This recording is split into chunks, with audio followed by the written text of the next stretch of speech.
Samahan niyo ako ngayon dito sa ating event na I'm a Survivor, Together We Can Beat Cancer. For the MAIFI po, kadalasan naririnig ko to Doc, nakakuha na po ako sa PCSO, sa PhilHealth, etc. So, meron pa po ba ako makukuhang possible na financing mechanism? So ngayon tinatawag po natin si Ma'am Jean. Hi Ma'am Jean. Yeah, si Ma'am Jean from the MAIFI program ng Department of Health. So of course, meron naman po si DOH, ang tinatawag naming MAIFI program or the Medical Assistance to Indigent and Financially Incapacitated Patients. So ito po ay isa lamang sa mga programa ng DOH, Department of Health, para tulong medikal sa mga indigents and also yung mga financially incapable. So those are unable to pay or afford yung kanilang mga medical expenses due to prolonged medical expenses. So para po maka-avail ng medical assistance, pupunta lamang po tayo sa social services ng health facility na merong MAIFIP. We have from DOH retained hospitals, BMC, BRG, and BRHMC. Also, we have partner MAIFIP existing partners from private health facilities. So, para po maka-avail, pupunta lamang po tayo sa social services. Look for the social worker para ma-assess po and ma-interview kayo ng social worker.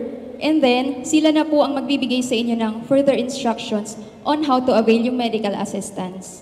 Okay.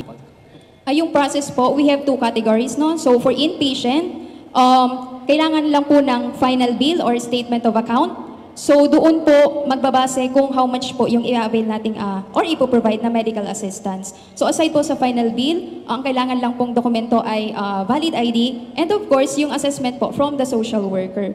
So aside po sa admitted or confined patients, we also have for OPD po, pwede naman po sila kapag kailangan nila ng diagnostic procedures or medicines, as long as available po ito sa health facility na meron tayong MAIFIP, pwede po sila doc maka-avail doon.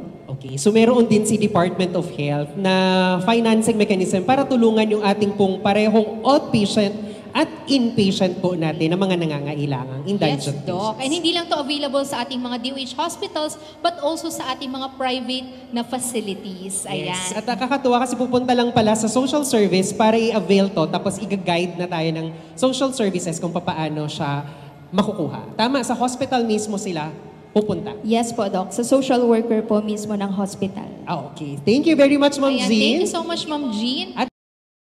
Para maka-avail ng medical assistance to indigent and financially incapacitated patients program, pupunta lamang po ang mga pasyente na nangangailangan ng tulong medikal sa social services para po ma-interview and ma-assess po ng social worker and then kung ano po yung kailangan nilang tulong medikal, for example, laboratories, medicines, as long as available po ito sa hospital or health facility, pwede po silang maka-avail ng medical assistance, Doc. Ano po ma'am yung mga requirement na kailangan i-prepare ng ating pong mga nangangailangan ng tulong ng MAIFIP? Yes, kapag kayo po ay na-confine sa health facility, ang kailangan pong documentary requirements ay ang final bill or the statement of account, valid ID of the patient, and of course, yung assessment po ng social worker sa mismong facility.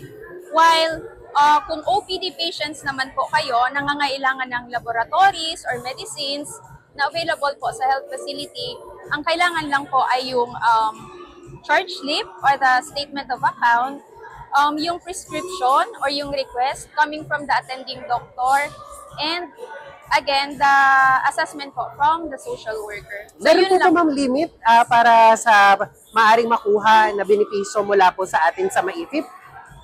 Ito po ay depende sa assessment ng social worker. So kung na-assess naman po kayo na indigent or talagang incapable po to pay, ay matutulungan naman po kayo kung how much po yung kailangan yung amount. Depende po sa assessment talaga ng social worker.